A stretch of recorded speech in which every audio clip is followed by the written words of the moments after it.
Rádio Geek, estamos de volta.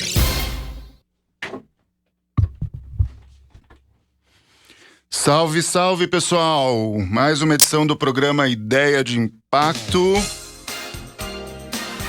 Nesse dia ensolarado, mas friozinho em São Paulo, com a cidade praticamente com cara de Walking Dead, toda vazia. O pessoal tá andando de bicicleta, caminhando e a cavalo. Até entrega de pizza a cavalo ouvi essa semana na Vila Madalena. Coisas de Brasil, coisas de São Paulo, mas tudo tem um começo e um meio e um fim.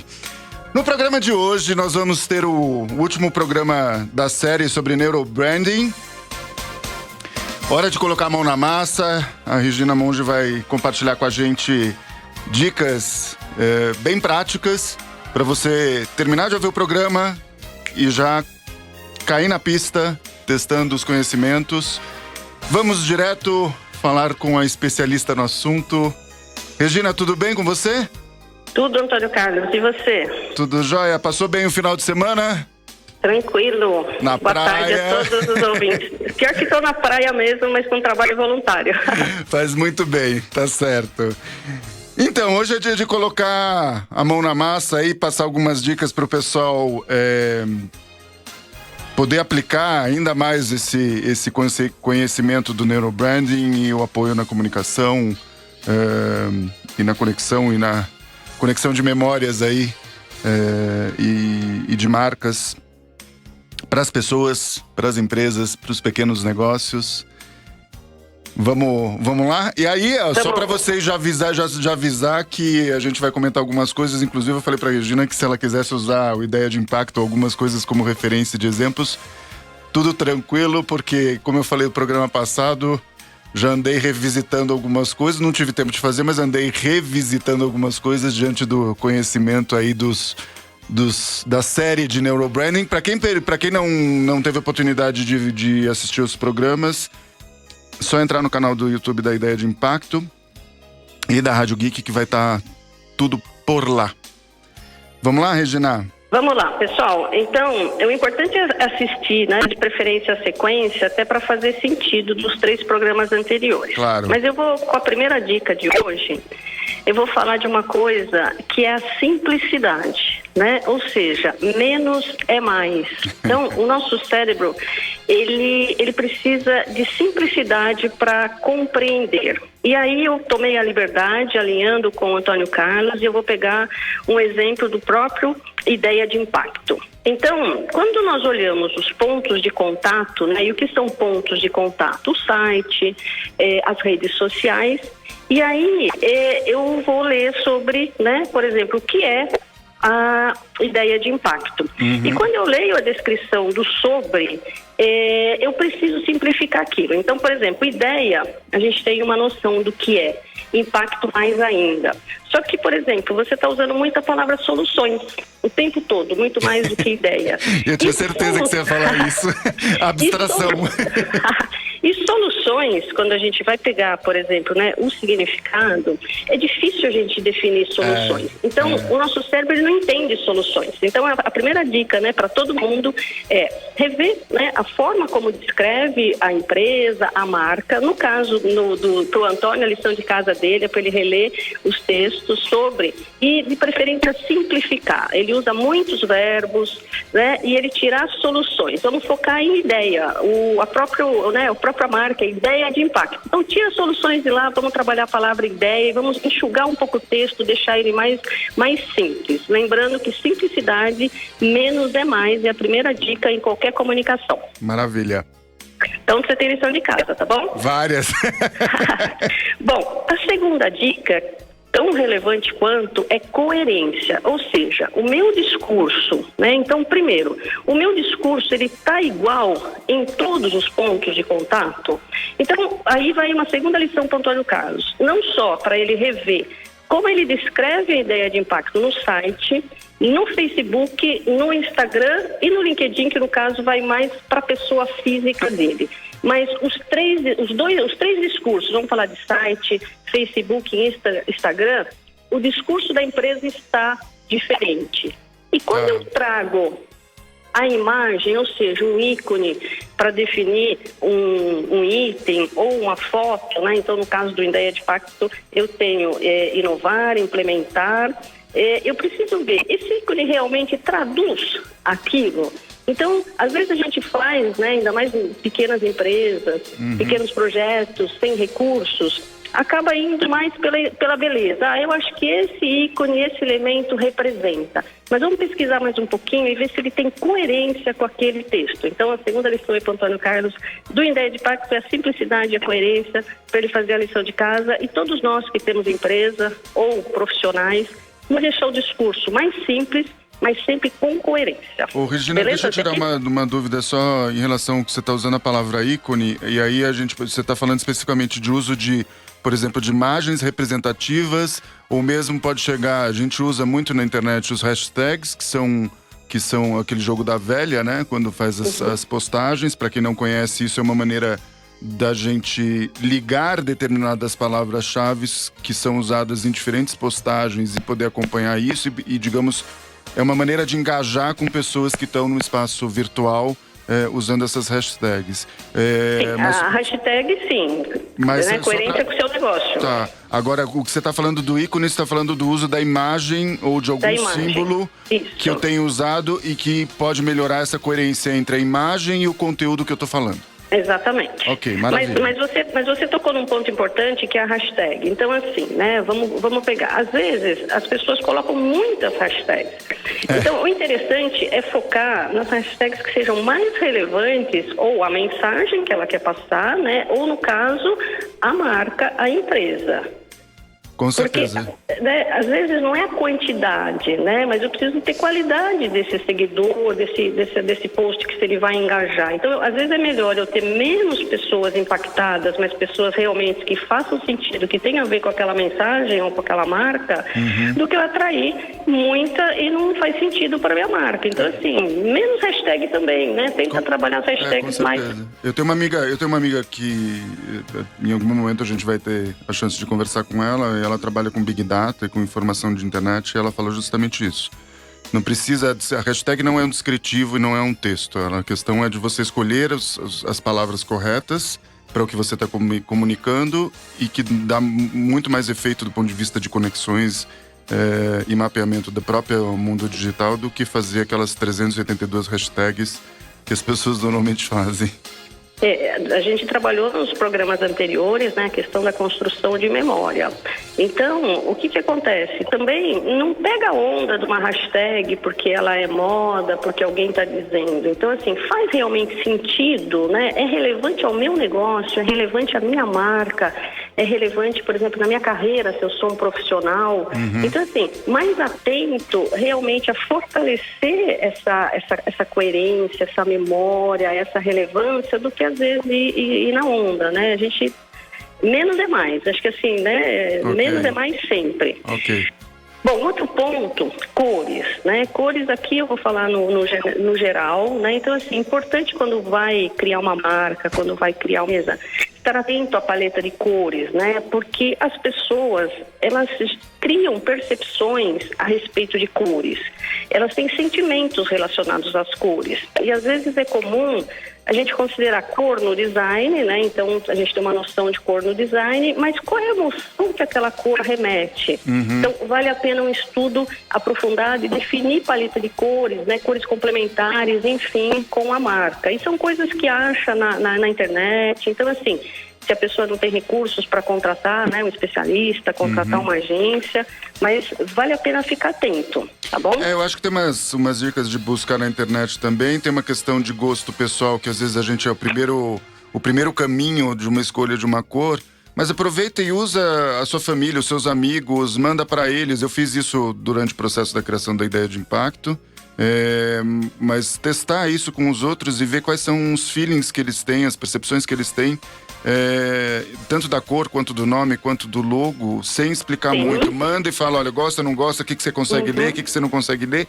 Que de uma maneira simples e, como você diz, para quem não tem a chance, a oportunidade, os recursos nesse momento de usar um profissional que entenda muito bem disso, já é um caminho para poder, pelo menos, tentar minimizar eventuais riscos aí. E é interessante que eu vou usar a sua própria deixa para falar de uma outra dica, que é fazer constantemente teste AB, né? Então, o que é teste AB? Então, vamos pegar uma coisa simples, né? Porque teste AB é muito feito em e-mail marketing, às vezes uma série de coisas, mas vamos pegar uma coisa simples, vamos fazer teste AB num post. Um post que eu quero que ele engaje, né? Um post que é importante para minha marca, para divulgação, para aquele momento da marca. Vamos fazer um teste AB. Então, eu faço uma arte, eu mudo um pequeno elemento, pode ser uma cor de fundo, pode ser uma imagem diferente, ou seja, pequenas mudanças. Ele não é totalmente diferente, são mudanças sutis. E eu coloco em momentos diferentes. Aquele que engajou, que teve mais aceitação, então eu retiro o outro e foco naquele. Ainda mais se eu for impulsionar, se eu for colocar um investimento. Então, teste AB sempre que possível. E aí, como o Antônio Carlos disse, né, vai criar empresa, faz um teste AB, mesmo que seja com pessoas próximas. Para quem não conhece, o teste AB no e-mail marketing que a Regina mencionou, normalmente você pega o mesmo conteúdo que você quer passar e você faz ajustes em relação ao seu conteúdo, ao seu formato, seja de linguagem, seja de cor, seja de imagem usada, para ver o que funciona mais. E aí isso te dá algumas pistas. Um botão no caso de call to action, né? Uma tomada de ação. De ação, enfim, a gente está falando isso muito para uma questão do mundo digital, mas isso não se aplica só ao mundo digital. No mundo real você pode pegar e falar, deixa eu testar um cartaz, um anúncio de um menu do meu restaurante que vai ter uma cara, e aí no outro dia você testa outro, e aí vê o que as pessoas gostam mais para poder ir ajustando. Não é pelo menos para mim, eu vou usar minha experiência pessoal, assim, no caso do e-mail marketing, ou de algumas coisas que eu fiz, não é uma coisa que para mim foi totalmente fácil, no sentido de conseguir perceber as mudanças, mas eu acho que o próprio exercício é bom porque você vai também testando a sua criatividade, a sua capacidade de comunicar, de criar outros formatos e outros jeitos para comunicar o mesmo conteúdo. Exatamente. E uma outra coisa, assim, uma outra dica e fundamental, e o nosso cérebro ele gosta de histórias, ok? Histórias que emocionam, histórias que têm a capacidade de criar memória. Então, storytelling, ou seja, a gente precisa aprender a contar uma boa história. O importante é que essa história, ela tem que ser verdadeira. Ok? Certo. Então, isso cria uma relação mais próxima entre a empresa e o público e até entre profissionais, Antônio Carlos. Ou seja, eu tenho que dizer, eu tenho que contar uma boa história, por exemplo, da Regina, você tem que contar uma boa história do Antônio Carlos que compensa, que tenha uma certa emoção, então, da sua trajetória profissional, de como você chegou, a ideia de impacto, como eu cheguei ao neurobranding, mas isso tem que ser embasado no primeiro ponto em verdade. Eu não posso contar mentiras, eu não posso inventar uma história. E eu tenho que fazer essa história cativante, ou seja, ela tem que ser cativante, ela tem que criar emoção.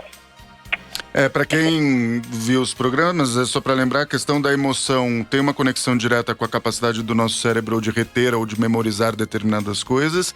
E para lembrar da história, dos ciclos das histórias, quando a gente está falando sobre coisas, um começo que seja impactante no sentido de trazer uma informação importante, um final que também retome essa relevância, essa importância, em ciclos pequenos, e é o bom contar um caos, né? Como você conta um caos e uma boa história. Exatamente. E no meio desse começo e desse fim, a gente não deixar um período contínuo dessa história, ou seja, fazer sempre esses mini fechamentos. Ou seja, sempre começo, meio e fim, com pequenas cápsulas, como a gente falou no programa passado.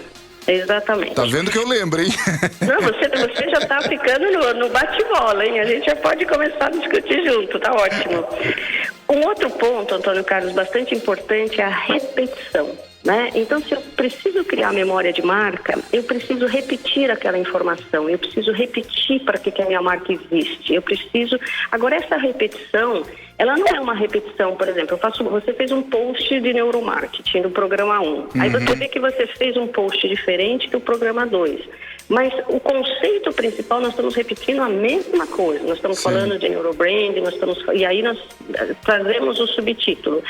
E no próprio programa a gente vem repetindo. Programa 1 nós falamos de tomada de decisão, o programa 2 nós falamos de estímulos. Por quê? Porque essa repetição, ela ajuda na criação de memória. Agora, não faz o mesmo post e repete, não é isso. Ou seja, é a mesma informação contada de forma diferente, mas por meio da repetição, que ajuda bastante. Ótimo, porque dá para juntar a dica do AB, né? Ou seja, de fazer pequenos ajustes e repetir o conteúdo para que essa chance de informação, de comunicar e da informação ser percebida e retida para quem está recebendo a informação aumente. Exatamente. E não necessariamente eu preciso fazer um teste AB com 2 artes, por exemplo, né? Se for uma coisa mais simples como um post, eu posso testar 3, 4. Sim, quando é uma coisa mais curta, né? Mais fácil de lidar, você vai... E vamos partir do princípio que 2 deles repercutiram muito bem. Eu vou desperdiçar aquilo? Não, eu posso em algum momento utilizar e olha aí, eu já estou repetindo uma informação importante. Sem dúvida. Eu não sei se nós temos mais tempo, mas eu tenho mais dicas para dar você. Então vamos lá. Eu aviso quando o nosso tempo acabar. Então, a próxima dica, bastante relevante, é a preocupação com o designer. Né? O design é muito importante. Então, às vezes a gente pensa, eu não tenho alguém para fazer, eu não tenho recursos, né? A gente tem sempre trazido isso para pequenas empresas, para empreendedores. Mas mesmo não tendo recurso, eu acho que vale muito aquela questão, né? Vamos pedir ajuda para alguém, nesse mundo colaborativo, tem muita gente disposta a ajudar. O design é parte fundamental. O nosso cérebro, ele capta as informações por meio dos sentidos, que nós já falamos no programa anterior, e o mais importante deles é a visão. Então, e o design precisa ser atrativo para que visualmente eu seja impactado. Então, atenção com o design, né, que tem a ver com cor, tem a ver com toda a coerência, ou seja, eles vão se interligando, essas dicas. No tempo, a gente está construindo uma comunicação para realmente chegar, né, de forma ao cérebro com maior influência. Claro. Você tem ferramentas hoje em dia para quem tem internet, conexão com a internet, de sites e plataformas que têm modelos já meio que preparados para fazer design, o que ajuda muito. Para quem quer fazer isso no mundo real, seja num cartaz, lembra da dica do programa passado, que a Regina já colocou aqui, de que menos é mais, usar muito a questão da imagem, de textos curtos, de textos simples. Eu lembrei muito da história, eu dei risada esse final de semana porque eu tive que minha carência e o frio, eu tive que me socializar com uma pizza e aí foi abrir o menu da pizzaria perto de casa, é praticamente um carnaval de fotos de pizzas, etc. Eu tô pegando isso porque você usou isso no programa passado, de muita foto, muita informação, muito texto.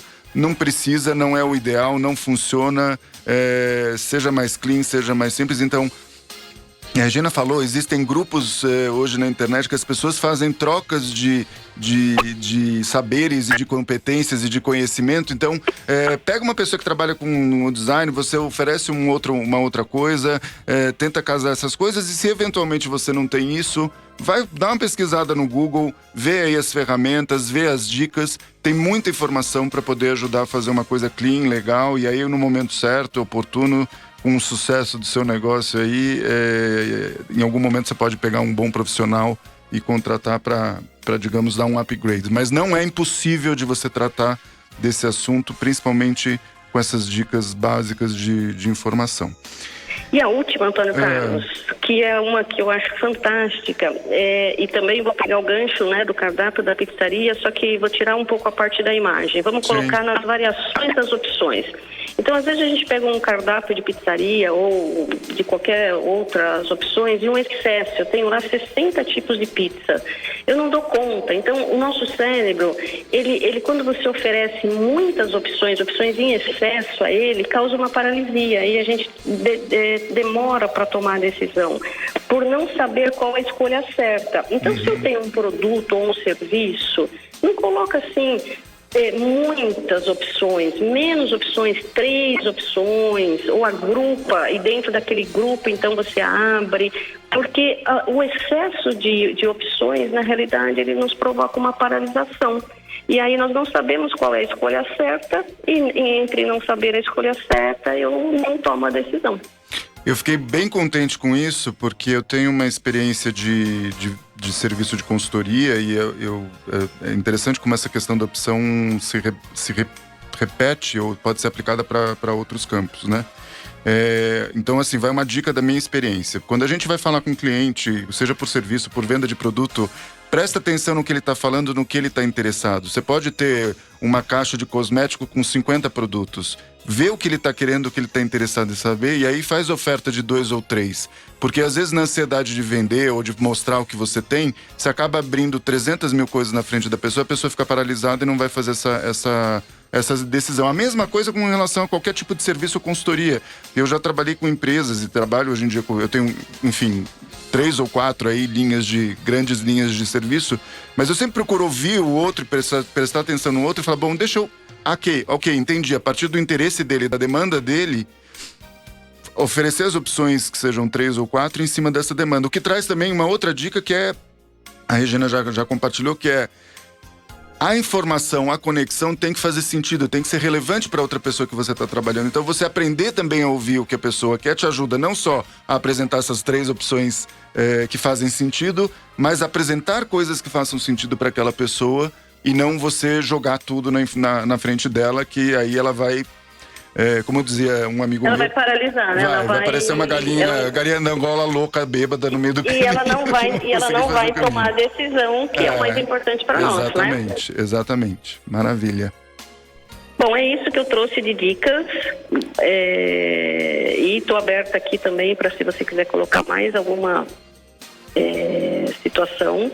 Vamos pegar um exemplo, né, do próprio cardápio da pizzaria que você trouxe. Não coloca 30, né? Dá destaque na pizza que mais sai, por exemplo, sei lá, se é uma especial margarita da casa, né, da marca X, da pizzaria. Exatamente. E não coloca tantas opções. Lógico que a pessoa, depois ela vai olhar o cardápio, ela vai experimentar uma outra pizza. Não coloca pizza, mas não coloca foto de todas as pizzas, né? Ou seja, fica muito 5, poluído, 6, né? 10 fotos. Exato.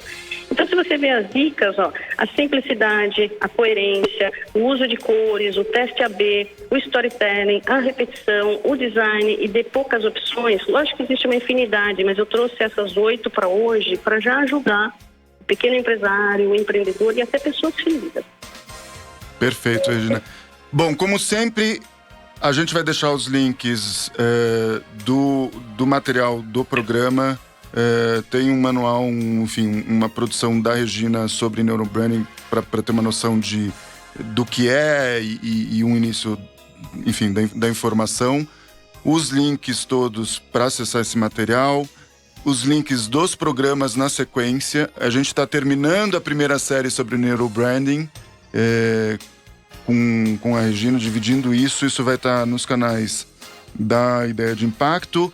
Também pode acessar os canais do YouTube da Rádio Geek. E com isso a gente fecha um primeiro bloco. Óbvio que a gente tem uma parceira de conteúdo e de informação muito especial. Eu agradeço muito a sua disponibilidade de ter aceito a ideia e a proposta de fazer uma série sobre neurobranding, de estar disposta aqui toda semana a compartilhar sua experiência, seu conhecimento com a gente, ajudar não só a mim, mas as pessoas que estão ouvindo o programa. E óbvio que a gente, ao longo do tempo e da vida do programa, vai voltar a conversar, vai tricotar mais. Estamos conversando aí determinadas parcerias, mas a gente vai caminhando para isso. E eu agradeço muito a sua abertura, a sua disponibilidade e o aceite do convite de montar a primeira série sobre neurobranding aqui no programa Ideia de Impacto.